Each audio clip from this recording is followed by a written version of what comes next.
Hey everyone, welcome back to the Love Collective podcast. My name is Lisa, I'm Cho. and today we're talking about career building versus relationship building. And this is super relevant to anyone in their 20s and 30s trying to figure out that love, life, work balance. But before we get to that, we are going to read an email that we got from one of our listeners. And this is from Phoebe. She didn't say if she wants a fake name or not, so I'm just putting you out there, Phoebe. Hope that's okay. She says, "Hi, Cho and Lisa. Thanks for discussing this topic." Oh, and she's referring to the episode about friends with benefits relationships. So, hi, Cho and Lisa. Thanks for discussing this topic. So many good ideas were discussed throughout the podcast. As you both mentioned, there are so many ways in which an FWB can be defined. It's complex, but always extremely easy to fall into. There's a few ideas that hit home for me. The fact that one partner does not feel comfortable expressing true feelings. You had said, "I don't have the right to complain or want more."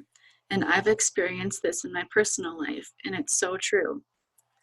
There were periods of time when I would say something and my FWB would back away. We would go a while without talking or hooking up. He thought my feelings would get hurt if I knew he was hooking up with other people. So I stopped saying anything, and that's when I noticed that he would come back to me first and it would become more consistent. So, like you guys had said, it's one perceiving it totally open ended and the other not. It added a layer of complication on both sides. I did want to ask about boundaries, but knew he wanted it to be unspoken. This led to a lack of communication on my part. It was totally due to fear of his reactions, so I just shut up. Oh no. Oh my goodness, this is so intense. It was not the best case scenario. However, the fear of not having it all was worse, which I now realize is really unfair to my own happiness. Good, Phoebe. Good for you, Phoebe. Yes, good for you. Yep. It was a power issue. He was less committed, so definitely called the shots. Mm.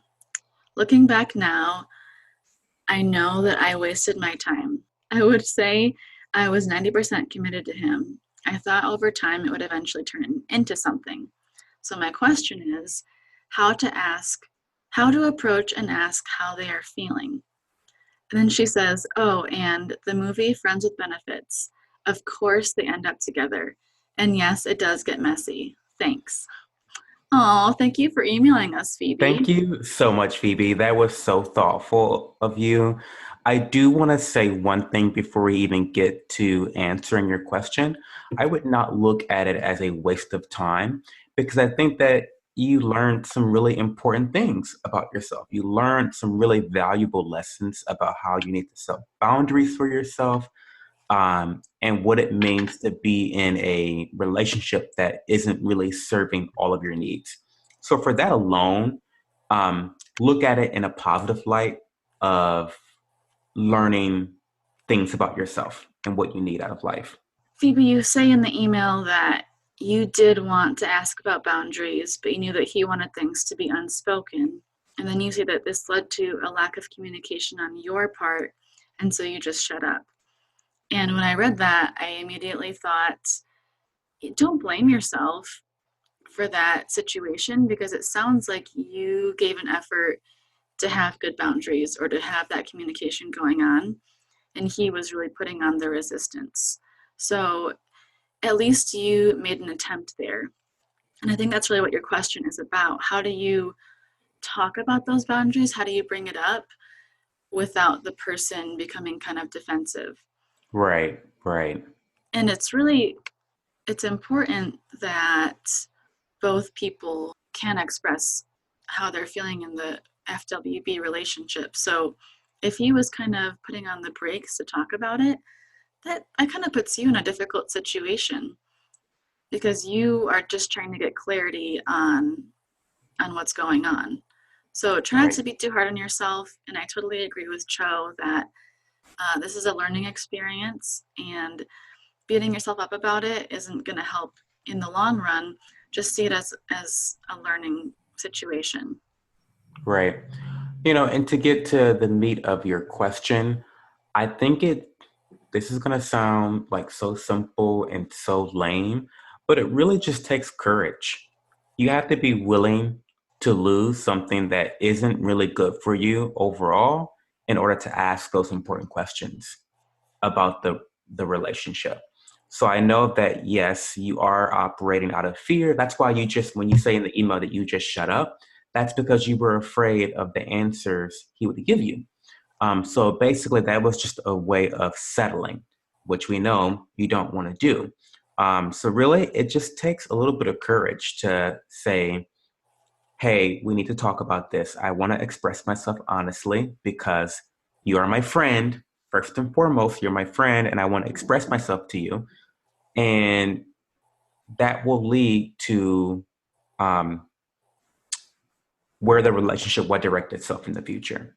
And if you end up just shutting up like you did, you end up in that gray zone where you both are operating under assumptions, and that doesn't lead to successful relationships. Yeah, and it sounds like you did start to have feelings, and maybe I'm reading it wrong, and you can let us know if that's not the case. But it does sound like maybe you were growing some feelings for this person, and like Cho said, maybe you were afraid of what his response would be and what his feelings are. So, uh, again, try to be gentle with yourself in looking back on this relationship, and maybe use this as a way to have a better understanding of what your needs really are in a relationship.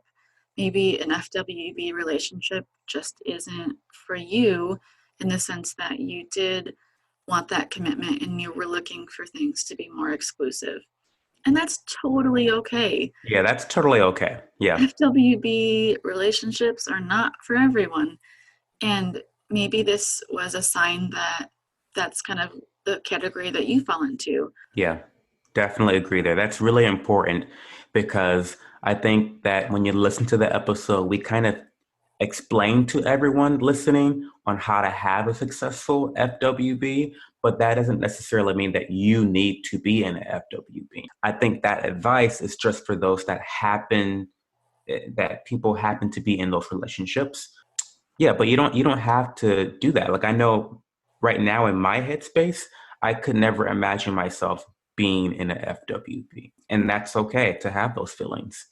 Mhm. You don't have to feel like you have to engage in such a relationship, especially if you have struggled with them in the past or currently. Thank you so much for your message. It's really Yeah, touching. thank you. And I love the comment at the end about that movie. Not that I'm running to go watch it, but I figured that they would end up together, right? Of course. So, like I said, today we are talking about career building versus relationship building. And man, that is so relevant for our generation. And we got this topic from our listener. Is that right? I believe so, yeah. Awesome. We found some really great articles about the topic, but just in general, what are some of your thoughts, Cho, on building your career versus building relationships?